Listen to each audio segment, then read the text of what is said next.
let's do it. Let's get started here. I don't know if it's working. The time vortex is zapping and I don't know. It was being weird. It's being weird. So we're gonna hope that it's working. You know, as I was scratching here with our nutmeg, I was thinking, I wonder if anybody has scratched nutmeg as much as I have. I mean, I don't know. We'll see. Maybe there's somebody out there in the world that uses more nutmeg than I do. I don't know, but I enjoy it. So, welcome into this crazy good live stream. Let's hope it, does it look like it's working? Yes, or they say it looks good so It's far. working, yay! Okay. The time vortex was totally being bad. So, let's hope that. So, today's topic is so good. You know, when it was first presented to me, hey John, do a silk live stream. I'm like, boring, you know, whatever, it's fabric. I mean, and it's so good. It's just so good. I didn't know how to make the thumbnail say, really, you want to watch this even if you think silk is boring, because it's not. It's really, really not boring at all. So good. It's got stories in it. It's got intrigue. It's got bugs. And it's a rich 18th century story. In fact, there's obviously history to it before that. We're concerned with the particular 18th century. And the 18th century is a good segment to, lock in on silk, because so much happens here with silk culture, silk products, and the what happens in civilization or the society with silk. So silk is one of the natural fibers that is classic to, say, if you're going into reenacting in the 18th century, and it's like, you can't use all these, fake fabrics. You have to use cotton, linen, wool, silk.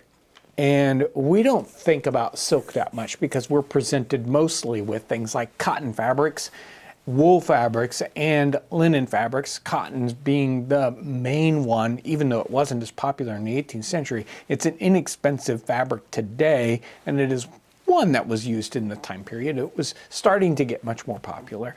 And it's popular today because it's inexpensive to produce, and it can be very, very mechanized. And that's one of the specialties of fabrics in the 18th century. How mechanized can we make it? Can we make it inexpensive? So linen was the workhorse fabric of the time period. So it's it grows in a lot of different climates. You pull it out of the ground, you beat it with a thing, and you spin it, and you get this very, very sturdy fabric. But the thing about linen is that it's not necessarily easy to get a vivid colors on, and it does wear out in a certain kind of a way. And it's got this thing about what happens when it gets wet. It actually gets stronger when it gets wet, but it's got things that aren't great about it. It isn't great for cold weather, right? So we have wool for that, and wool has other kinds of specialty things going on with it. It's got a problem with bugs eating it, but it's can be sturdy. It's very, very warm. Again, it's got this problem of getting pretty colors, and it's not a, like linen, it isn't a high class fabric. So what do we have in the 18th century that's our high class fabric? And that is silk. When we think silk, we think China, right? Where is silk coming from in the 18th century? Well, a lot of it is coming from China, the finished fabric and the raw goods, so raw silk coming in from China. But it's also being produced in a raw silk form in other places. So they have silkworms and the mulberry trees and all that good stuff in places like Italy and southern France, in Bengal, in India, and they want to experiment with it in other places too, hoping to grow it. In fact, silk is sort of like the wow, what is it? Like gold's in them, their hills, right? Silk is an expensive fabric, and if you could figure out how to make it yourself, well, you would be able to, make a fortune, right? And that is happening in the 18th century. There are certain people that are, it's like, oh boy, if we could just, bottle silk, if we could figure out how to make silk here, we would get rich. Let's start looking at some images, and I will talk through some of these just crazy, interesting things that are just going on with silk. So here's our lovely slide of the life cycle of the silkworm. I'm not sure where this image comes from. It's weird and kind of, I think it's like a picture of a museum exhibit or something, right? Okay, this one's from Wiki Commons. I thought we'd start people out with the not live silkworm because I didn't want to jump scare. Yeah, with we don't want to slide being the live. We don't want to silkworm. just But so I mean, they're at 1, 2. Those are like silkworm eggs, I guess, and then we have the worm, and then the worm on a mulberry leaf. Now, to get a proper silkworm and all that, you can't use just any mulberry. That was one of the things that was going on early on. They thought, North America has all these mulberry trees. Why don't they have these silkworms running out their ears? Well, we don't have exactly the right kind. Apparently, they're really, really picky. Well, they're high-class bugs. Right? Yeah, well, yeah. They need the good mulberry. So then we see the giant silkworm over there, and then down here at 8, 9, we have the silkworm cocoony thing going on, and then the moth itself, and then I don't even know what's going on with 12 and 13. Maybe they're they're blobs. I don't know what those are. Right? But this is life cycle O silkworm, and there is the guy himself. I think this one on the in the front is Oliver Cromwell, yes. And the other one is Genghis Khan back there. That's their names. Oh, and there's one hiding. Look, there's a little window. Right, he's peeking and through. He's peeking out the window. He's making his window bigger. I would never have looked at this set and said, he is worth a lot of money. Right? You're like, look at this industry in. I wonder if they taste good. I mean, they're eating mulberry leaves. I think there's even a little. Forget it. I'm not even going to say that. Here is the raw silk kind of fiber. So we don't have a little picture of a cocoon all by itself, do we? Oh, unfortunately. So imagine this little guy back here, and he gets ready to turn into Mr. Butterfly or moth or whatever they are. Are they moth, right? They must be a moth. I'm not 100% sure. I'm sure they're a moth. So the stage in between, of course, he makes a cocoon. And the cocoon he makes by spitting out. Doing that thing. Doing that thing that they do. They make a little thread and they wind it around and around and around and around. So they make this little cocoon out of a little thread. And then what do? We say, why don't we take that little cocoon and we unwind it? Who was the first person who said, I think I will unwind this guy and see what's inside? And he comes up with this 1,000-foot long, I don't know how long it is, a little thread of silk. And it's like, and he looks at this spider webby looking thing and says, I could make a shirt out of this. It doesn't make any sense at all. I don't know who comes up with the idea. Let's unwind this thing in order to turn it into. It must have been nuts. But anyway, you unwind this thing. So here is a set of plates. This is the like early 19th or mid to 18th century plates done, and this is showing kind of what's happening in China, right? And we will look at some later ones that are a little more technical, but these are the ones that are put out here in the mid part of the 18th century. And now remember, these are stylized. These is probably for the British market.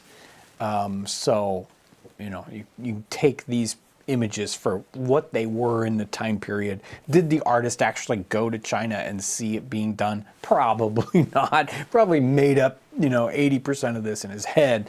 But he knew what was going on with the making of the silk. So here we have people bringing the little cocoons in. Are they cocoons in this part? I don't know. I'm sorry, I think the there must picture be. hasn't flipped over to mine Right. yet. Okay. So they're gathering the silkworms and they're carrying them into the house. So you don't just go and find the cocoons someplace else. You got to go and gather up the worms and you bring them into your house. And then you got these little trays. So here are the women putting the silkworms in proper order, probably picking out the nice healthy ones, tossing the other ones to the fish or whatever. They don't look right. Maybe he's busted, whatever. Right. And maybe if they weren't going to make high quality silk, Right. you'd just put them back outside. Yeah, maybe that's what you they know, would do. Release it back into the wild. Right. So they've got these little trays, little bowls. They're probably little woven baskety things to keep your little silkworms. And now, how do you keep them from running away? I don't know. Maybe they got little lids on them or something. And then you go and you gather the leaves. So you go to your mulberry trees and you have people climb up into the trees and rip off the leaves. The healthy leaves, only the best. Right, For your lovely silkworms. only bring the good ones. You put them in these baskets, and you bring the leaves back. So it's just like if you're farming cattle today, you don't just let your cattle wander around. Oh no, eating grass by themselves. No, you keep the cattle in a barn, and you bring the grass to them. Don't ask me why you would do it like that, but that's what they do it. Okay, and you bring the leaves back, and you give the silkworms fresh leaves every day, right? Why let the worms Just like live in the any tree? other piece of livestock, right? Exactly, like any other piece of livestock, except these are little wiggly green ones. You bring the leaves and you hand them to them. Here you go, have your little leaf. And then here are the manner of cleaning the hurdles that hold the leaves. So I don't even. Well, you got just like a dairy, right? You got to keep everything nice and Yeah, clean, everything's got to be, even the place where you store your leaves, right? Then obviously at some point they don't show this, but your silkworms make their little cocoons, and now you're taking the silkworm bags from a whisk. So apparently they have these little whisks, little stick things that the worms are up in there, and they can't just make it in the tray, right? They No, probably they want somewhere safe for right, that they want field. somewhere safe. So they're probably going to hanging from sticks or whatever. So they provide these little sticks so that the worms go up there and they spin their little cocoons, and then of course they take the cocoons. Little do you know. And then they have this little heated pot of warm water, and you put your little cocoons down in there, and then you find the end of the thread. I don't even know how you do that. How do you do that? I'm sure that's one of the high skill level. Right, exactly. And then you start to unwind those little guys. Ha ha, we're going to unwind. We're going to get to the center of this Tootsie Roll. Anyway, Tootsie Pop. We're going to unwind this thread. And so you can see they're unwinding it. It goes through a little thing and then gets wound on that little reel. I don't know what's happening with the rest of this image. You can see the little guy there who is blowing on the fire to keep it just the right temperature for unwinding. And then they have the spools here on one side, and they're winding them up. Again, we have this whole entire image, and all we care about, the practice of winding the 4 silk threads at once. And 90% of this image is just somebody's idea about what it looks like. Nice context. Oh yeah, sure. And then we have the twisting of the threads. So we wind the 4 onto it, and then we spin them somehow. And they don't show us very, technically what's going on there. I love the artist just had put children in there and, whatever. Again, they probably were never there and didn't know what was going on. And then when we have that thread created, or the yarn created out of multiple threads, Here they're showing creating the warp. So you can see all those spools of thread, and then the threads all come up and get wound on as a warp, which is typically what you do for all looms. And then here we have the loom, and you can see it's very complicated in this case with all these strings going up and over the top and somebody watching what's going on. And then here we have a bigger version of a two-person loom here. Somebody's doing the weaving down here, and the person up high on that little platform is making the design. So exactly how that is being done, we don't get to see that. But later on, that gets mechanized in this particular circumstance. There's this person who's going up there and doing that. So we're jumping out of the manufacturing of, the images of manufacturing and showing this particular person. Let me get their name right here. And this particular person is Anne Maria Garthwaite. Okay, The person isn't that you see, isn't, but this is about Anne Maria Garthwaite. She was a person who designed the floral fabrics in the 18th century. So fabric, of course, is being made in China, but a lot of it is being produced in England in the 18th century. The raw silk that was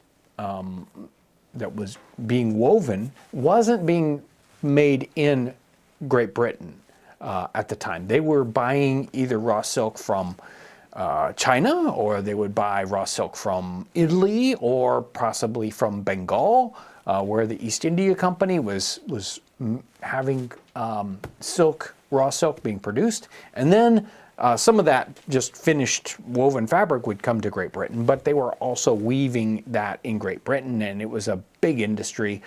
And it was in the Spitalfields area east of London.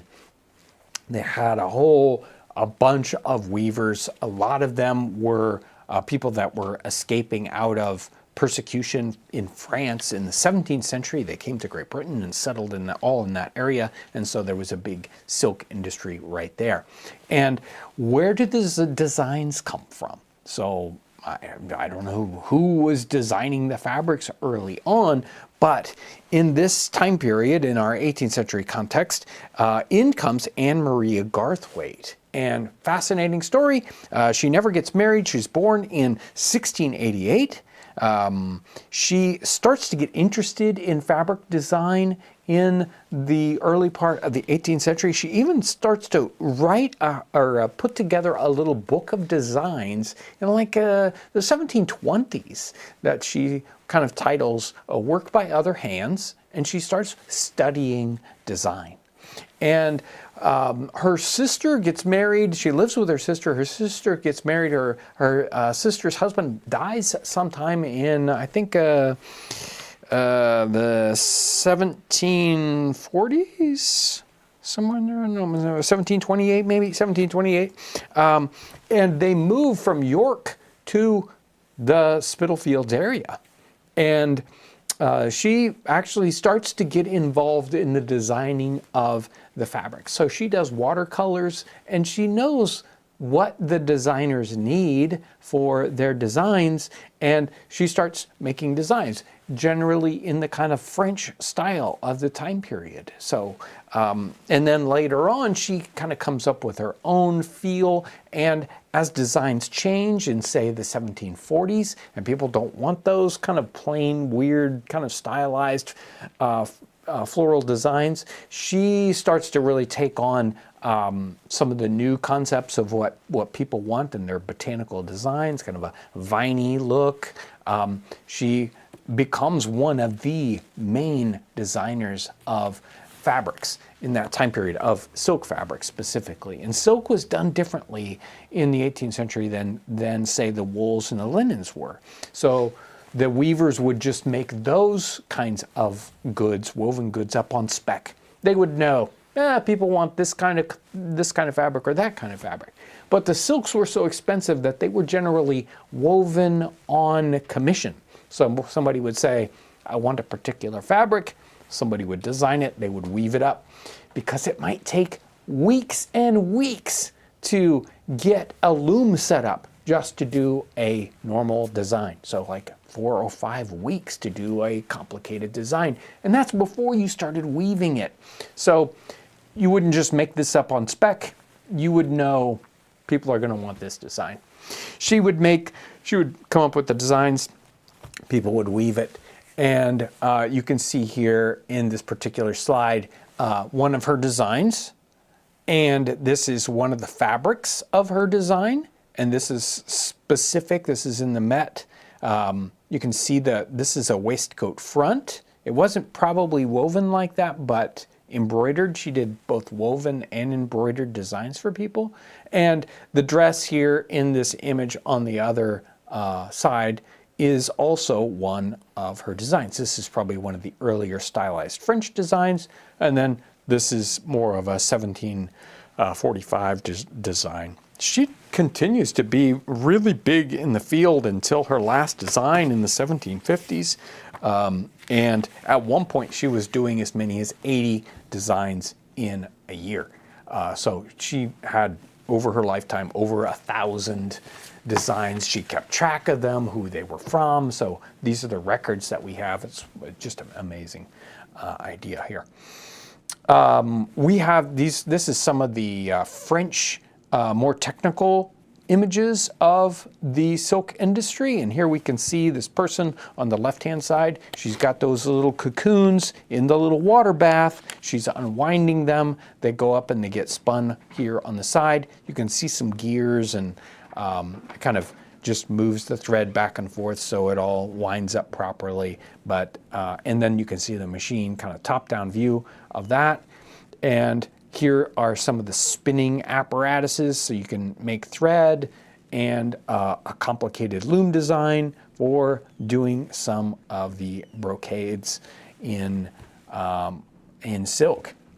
Silk was expensive enough that it was only about 5%, in the middle part of the 18th century, about 5% of the amount of expensive fabrics that Great Britain is manufacturing at the time. So but it's all in the high-end stuff, right? And this one kind of shows off, this one's, what was it called?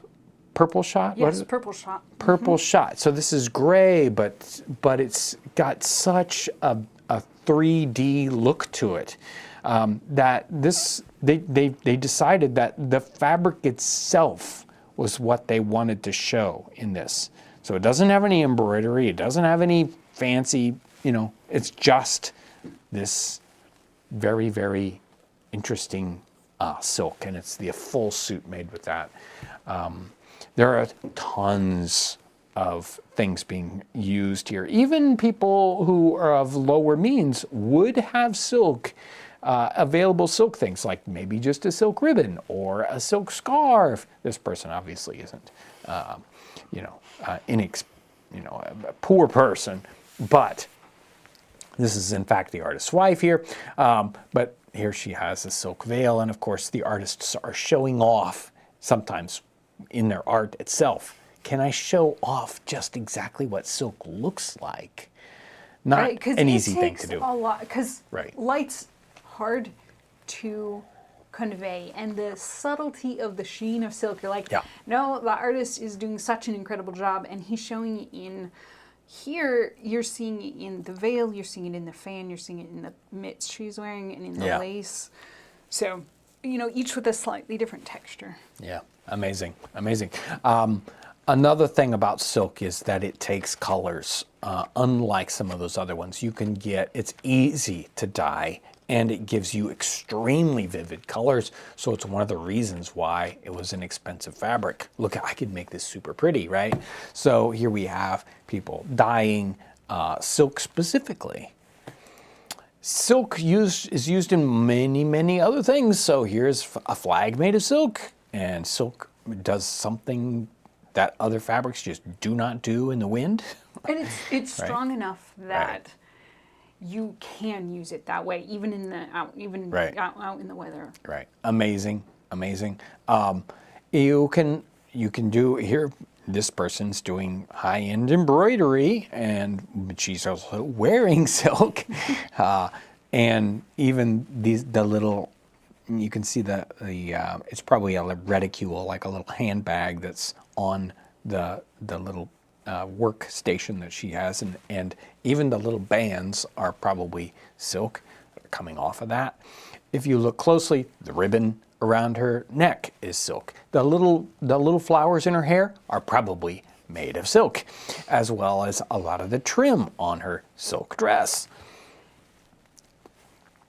Here's a man's bicorn from the 1790s, and it has a silk cockade on it. And some of the hats in that time period would be trimmed with silk or have silk ribbon in other places. In fact, here is a woman's hat with a simple silk ribbon. There's also silk ribbon around the part that holds it under her chin.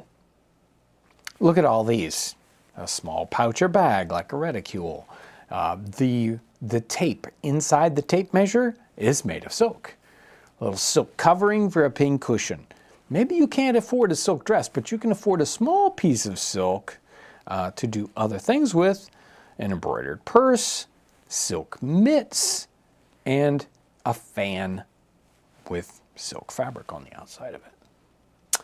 Here is ladies' gloves from the time period and made of silk. I don't know how they would do that. Even silk stockings. This one looks like this is from a wreck of an Indiaman, and you can see somebody's worked on these stockings a whole lot, and they were silk. Crazy.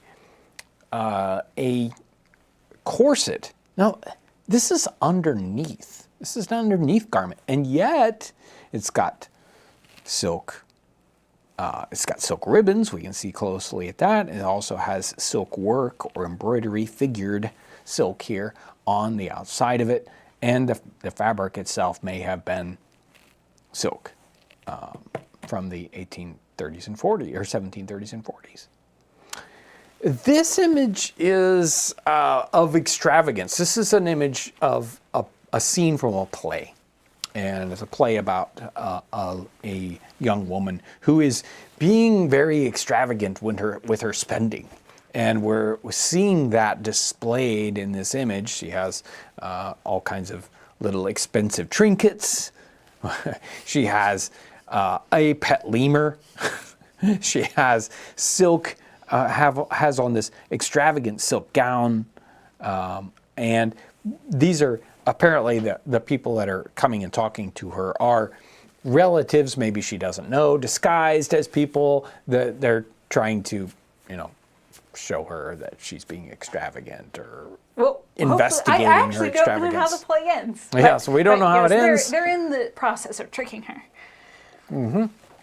But you can see the things of wealth being displayed here, and many of them are silk or Oriental or Asian of design, and lots of things going on here in this image.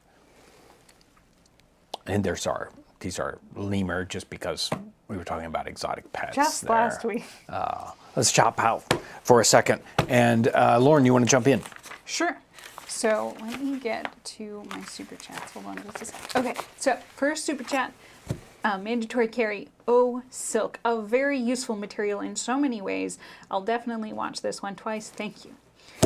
And it is, because like with each of the main fabrics from the time period, they each behave a certain way. Yeah. And they are super useful. You're like, you have to use certain ones for certain things because... Yeah. Are you going to make a wool ribbon? I don't think so. It's just not going to be the same. And then this one's from Diane Elizabeth, I believe. And its silk production was going on from 1767 to 1777 in the French Huguenot township of New Bordeaux, South Carolina, in current McCormick County. We will talk about North American silk in a little bit. So earlier on, you were kind of breaking down the different fabrics, and somebody was wondering about hemp.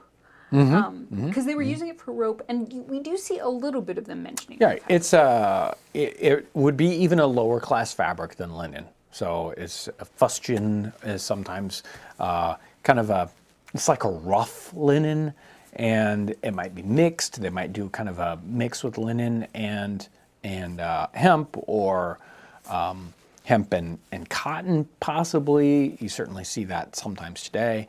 You might use it in something, kind of rougher, like bags. Of course we have things like burlap, but that's made from like jute and other materials, whereas in the time period it would be made with hemp.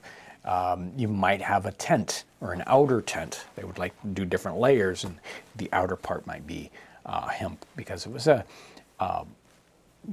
coarser kind of fabric in the time period. Okay, somebody was wondering, and they had a longer comment, but I could only jot down the kind of gist of it. And they were wondering if you were hopefully interested in doing an episode on Yaupon holly. We covered some in the live stream. Oh, You can I know, find that. but like, boy, make a good episode? episode. Maybe. Maybe. This particular one, like, we've toyed around with it for quite some time. I feel like we don't quite have the depth of research we want for it yet to do a full episode. Somebody was wondering, any uses of spider silk? Yes. Yeah. But I don't have this firmly documented, because this is actually from the Aubrey and Maturin series. But in that, he talks about, and generally you can rely on Patrick O'Brien to be right on with his research. But he talks about in those series using spider silk as the little lines that you use in say telescopes. When you got the little black lines that go across it. Is it reticule? It's not reticule, it's whatever that word is. Anyway, using spider silk for that. So you have a little optical lineup thing. I'm not sure of any other situations, although spider silk was also used medicinally at times. Right, so you'd use cobwebs to stop bleeding, things like that. Okay, we're all caught up. Yep. Okay. Every week I try to get to the brand new and renewing YouTube members, as well as wonderful Patreon supporters. We have brand new and renewing YouTube members of Bethany McDowell, Michael Powderly, Tennessee Blacksmith 2018, Joe Rooney, Lance Norris, Shelley Medford, Sarah M., Chef Scott, Darla Asbill, Sonia McCart, Northern Wolf, Edward Rusk, Dilason, D-A-S, let's see, Villa Isometra, and then there are Will Fredericks and Dido, possibly Dido, and brand new Patreon supporter, Sean Terrell. So super duper thank you for your amazing and kind support of what we do here on the channel. I have one more question. Somebody was wondering, the muslin, very famously made in India at the time period, was that being bought in North America during the time period? Sure, yes, undoubtedly. Before I get into more pictures, I wanted to talk about the silk that we have at Townsend's. So we do carry some silk products. One you see like every week. I'm always wearing a silk cravat. We have silk neckerchiefs and cravats, or almost scarves. What do you call these guys? These are this is the men's. Yes, that's the men's white cravats, silk. right? So it's narrow and skinny and long, right? And Yes. we usually have these in black, but we haven't been able to get them for months and months. But this is the white version, which can be dyed to your specifications. We also now are carrying some smaller colored ones, and boy, these are nice. These are just really, really They're nice. very silky. Yes, very silky and a really nice length. They're perfect for me. Maybe if you got a really big neck, you wouldn't be able to go around twice. You'd only be able to go down around once. But we've got them in these wonderful, just gorgeous, vivid colors: reds, yellows, greens, and we have black coming, but they have not shown up yet. We're still waiting. Black is coming in this style, which is just the perfect size. Nice and thick feeling. What else? I don't see any stockings here. I'm so sorry, I forgot to bring it up. We have silk stockings with clocks in them, just like that one you saw that was from the shipwreck. Even though it was darned all over the place, it had clocks that are woven in. This is a piece of brocade silk here, and I'm sure there's lots of other silk. There's a little piece of silk back there. Silk ribbons. Do we have the cockades? Anyway, I was trying to think of other silky Our things. ladies' garters have silk ribbon on them. Right. Yes. Exactly. We were switching over the ribbon a little while ago, and I'm like, can we get silk? And we could. So There we that's go. what we switched. So I'm going to run through some of these slides, but I've got so much more. There's no way I'm going to get done with this. We'll just have to do a few more. Silk finishers. Notice men are in this. We might think, oh, women are the ones. Generally, especially for some of these bigger jobs, men are weaving, men are embroidering here in this circumstance. They are used, it's used in so many different things. Again, you might not, obviously, whoever's buying this has plenty of money. But again, regular people would have access to silk. It would just be in small little things. But here's a classic men's nightcap from the time period, embroidered in silk. You can tell this is obviously silk. this floral waistcoat, woven. I don't think this is embroidered. Usually the embroidered ones are just kind of along the edges and are obviously asymmetrical. In this case, this is a woven silk piece. Even the coat might be silk, especially by the sheen that it has, and quite possibly his stockings as well. Here we have a lady's gown, woven, giant, silk dress here. It would have been heavy. This is not light fabric. Yeah, I mean, the silk, like that's just a lot of material. Mm-hmm. The silk itself is, it's thin for what it's doing, but still there's Well, when you're that's doing plenty it of weight. brocaded like this, it's with not. like multi-layered, Yeah. Do I even need to talk about this one?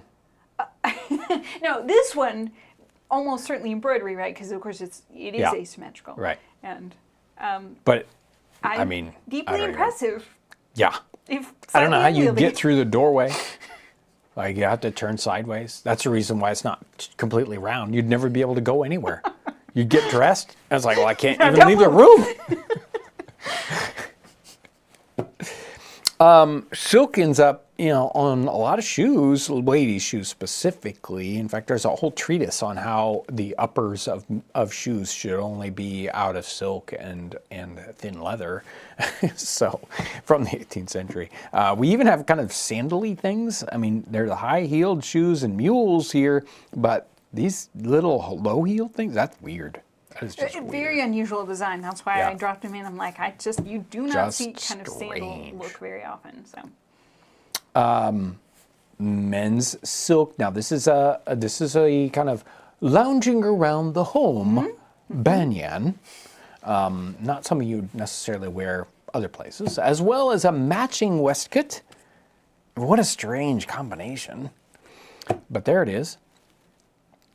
This is from the United States, and it's a sampler with silk thread.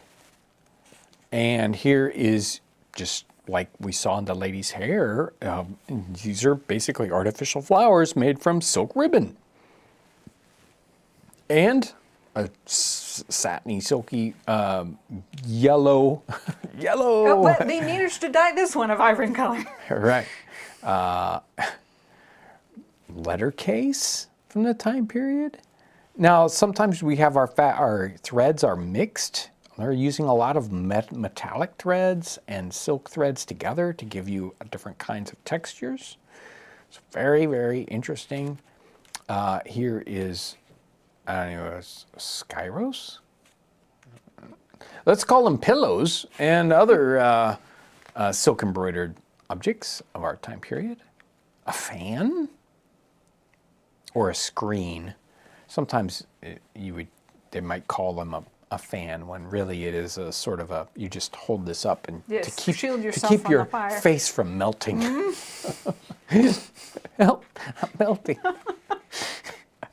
Now, this is an interesting in that it's silk, but it's a plainer silk. It is, right? Like the man's outfit we saw at the beginning. A lot Right. of times when we see the silk, it's embroidered, it's decorative, there's lace added, Right. there's metallic threads woven in, but every once in a while you'll see a piece that has a lot of simplicity Yeah. to it, like this one. Yeah. Lady's hat with silk ribbon on it. And this I thought was especially interesting in that it was a ribbon that was sort of hand painted or printed silk, but they just sort of manually put this design on. Now, silk you just don't see as often in a printed form, Yeah. except in the case of where you're doing things like bandanas. Sometimes those are sort of a printed thing, and it might be, I don't have any examples in this particular set of images of that, but that is one of the ways that you will see silk being used, especially probably for that more inexpensive, where a poor person can still afford a piece of silk. Apron, I can't even, what? Okay, so aprons are worn to keep your expensive things from getting dirty, right? But here, the apron is made out of really expensive stuff. Well, in the earlier picture with the lemur in it, right, Yeah. from the play, I believe that the maid who was in the room, or, Yeah. her Yeah, attendant. her woman, yeah. attendant, I think her apron was silk. Probably. And you're like, maybe that's another way of saying, you're like, see, even my attendant Yeah, see, is wearing this beautiful even my silk. attendant says apron is expensive. Obviously, the artist here again showing off that they can represent linen well. No, silk. Silk. My brain is barfing. A child's dress from the early 18th century, again with those more stylized French floral designs, kind of a two-color thing going on there. Very, very similar kind of fabric and pattern, but a boned corset and very, very, along with sleeves at the same time. It's so interesting to see, some of these, exactly how they put this together. And, is it intended as an outer garment? I'm unsure on this one. I don't know that it delved into a lot of detail. See, they say it's a boned corset, Yes, but that's just what the museum said. right, But in this case, this might just be a boned jacket. right. So, And like we don't quite know on this one. Exactly. It's true, but the fact that it is made from such expensive material argues that it could well be meant as an outside piece. exactly. And like this, it's a jacket. It's meant to be on the outside. How very strangely asymmetrical. Look at how one of those is brown instead of, maybe just discolored over time. I think some of these Could be. the colors didn't stick like they should have. And there's our worms again. Yay! So, whoops, I keep pressing. What about North America?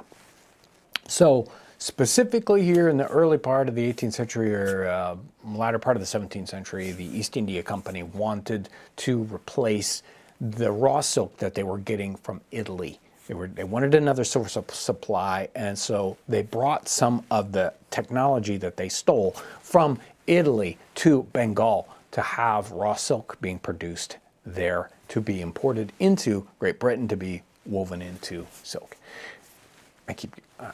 Doesn't matter which side it is. And so you just think of, I'm like on the other side of the world. And anyway, they also were trying to do the same thing with setting up silk manufacturing in other parts of the world, and specifically their other colonies. And what are their other colonies? Well, places like Virginia, as early as like 1613, 1615, the king or his representatives are saying to the settlers that are going to Virginia, you know, you should ditch this tobacco thing and you should do silk, right? In fact, it's like he was making laws and giving them extra money and whatever. It's like, really, silk is what you want to do. It didn't work out. Of course, tobacco is what they stuck with. It made money instantly. You know, trying to figure out how to make silk work and you feed these little worms and stuff while you're trying to survive doesn't make sense. If you can make the tobacco work and it's giving you money, that's what you're going to do, and that's what they did. Silk didn't make any sense to them. But that doesn't mean people gave up on the concept. They were trying to do the same thing when they were setting up Georgia. So in the early part of the 18th century, they're trying to, Oglethorpe is setting up Georgia, and they make laws that say things like, if you want these settlers, you're going to come in, you're going to get a land claim or whatever. You want to claim this land, you have to plant X number of mulberry trees, because they think that silk is going to be, you know, the thing to do. So there's silk things going on with Virginia, with Georgia. And of course, we always kind of think about silk being produced in these kind of warmer climates, but it doesn't stop there. So in Georgia, they also had the trustee gardens specifically set up to cultivate mulberry trees and the proper kind of mulberry trees. And what was it? Parliament's giving £10,000 at the time period just for the establishment of silk. And some of the early, like the seal of the starting up of Georgia has the silkworm on it and mulberry leaves. Like, it's all about that.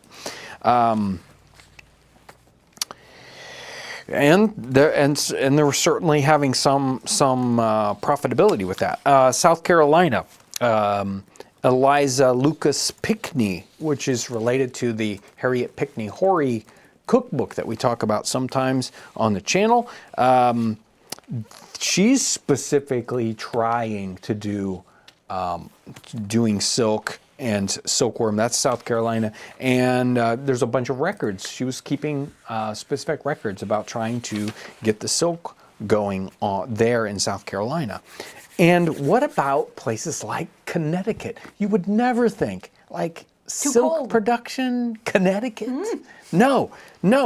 As early as 1734, well, in fact, early on here, governor of Connecticut, who died in 1683, he raised silk and had a suit made of his own silk. That's 17th century Connecticut. And then the Connecticut General Court in 1734 passes a law awarding 3 pence for every pound of silk produced. So just sort of a bounty. If you make silk, we'll give you extra money. And then later on, they do another one where they pay not only that, but they also pay you to plant the mulberry trees. So the government's really trying to get that going.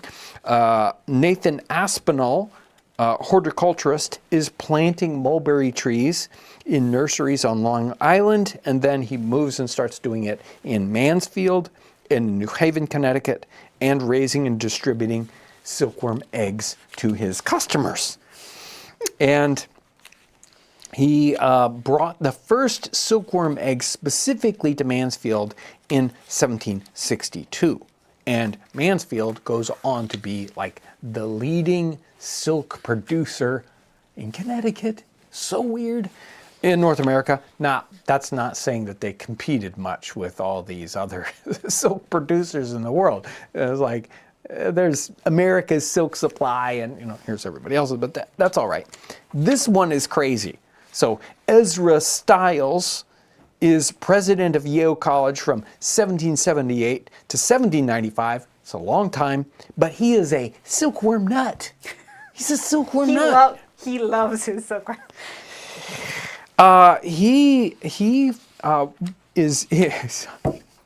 He's so interested in silkworms and individual silkworms. Ooh, this is my little, So he loves on his silkworms so much that he names some of them individually. And one of them he calls General Wolfe, and another one Oliver Cromwell. It's like, this is so weird. He has the 2 spots on his shoulder. Yeah, right? he's That's a how little you different. know Look at him. Oh, he's eating.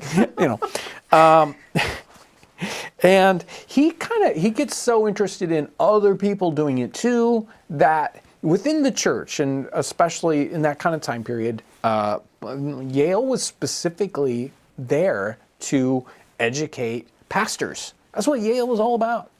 And so he sets up this organization to distribute and encourage the development of silk and silkworms and all that good stuff. And so he sets up this organization that works within the churches to distribute mulberry trees, and then several years later to send them silkworm eggs so that they could produce their own silk. Just amazing that this is going on here in right there in, the American colonies right there during the, Revolutionary War and all that kind of good stuff. So silk production in Mansfield, that area, becomes a cottage industry. Women and children are raising them, keeping them in the attics and, their bedrooms. They're reeling the cocoons or, unspooling them and spinning the silk up themselves. Obviously, in this, as a hand product, it's probably not the same, level and, beauty of some of these other ones, but it says here, one period estimate held that a woman and 3 children could produce 10 pounds of raw silk worth $50, a lot of money in those days, in 5 weeks. And so by 1789, Mansfield is producing 200 pounds of raw silk a year, worth $5 a pound. And by 5 years later, 265 pounds were raised statewide, and by 1830, the annual production had reached 3,000 pounds. And it goes on to continue to be, do a thing. There's a little bit of other silk operations going on. Philadelphia had Benjamin Franklin was trying to help that get going. So not necessarily producing the cocoons, but reeling the silk and taking it apart. So it's such a great story, and there's so many little pieces to it. There's a possibility that the Queen of England, George the First, probably the George the Second, she may have had it's kind of hard to document. She may have had a gown made from Georgia silk. So very, very interesting. So much. What have you got for me, Lauren? Okay, so I have a super chat here, and it is from Speed and Style Tony. Spider silk was used in World War II in bomb sites, as was There we go. here. Just the optics, yeah. Yep, exactly. I think we're all caught up. I think so. Incredible topic, amazing, beautiful pictures. Thank you, Lauren. Thank you, Ivy, for your work on this one. Like the topics that we dig into, it just seems esoteric and strange at first. And then when you dig in, you find, it just keeps going, and the rabbit holes are just great. The idea that, here silk is encouraged, like so many other things were in the early colonies, Virginia. Well, you should make glass, or you should do this or that. Silk, who would have thought it? But, it was one of those high-end products that was being used. And they're, here you got one of the most expensive fabrics. They're using it for upholstery, or, what is some very, very odd ways to use very expensive fabric. But it really was an interesting commerce driver. a fashion thing that was going on in the time period, and affects colonial thoughts and, drives. People are doing this research and writing papers on that. Peter Kalm, who we've talked about many times on the channel before, he comes and he tours North America in the 1740s, late 1740s, 1750. One of the reasons why he comes over is because he's interested in American mulberry trees and silk culture so that they can make silk back where he comes from in Sweden and Finland. So there's a bunch of connections, and it is just so great. I want to thank everyone for your amazing support of what we do here on the channel. We delve into weird and esoteric little things. Not everybody in the world wants to watch me talk about silk for an hour, but it doesn't matter. You're here, and I want to thank you for your kind support, your material support in what we do, your moral support in what we do, and your sharing what we do on whatever that is you use, so-called social media. Thank you so much. I hope you have a wonderful weekend, and thanks for watching.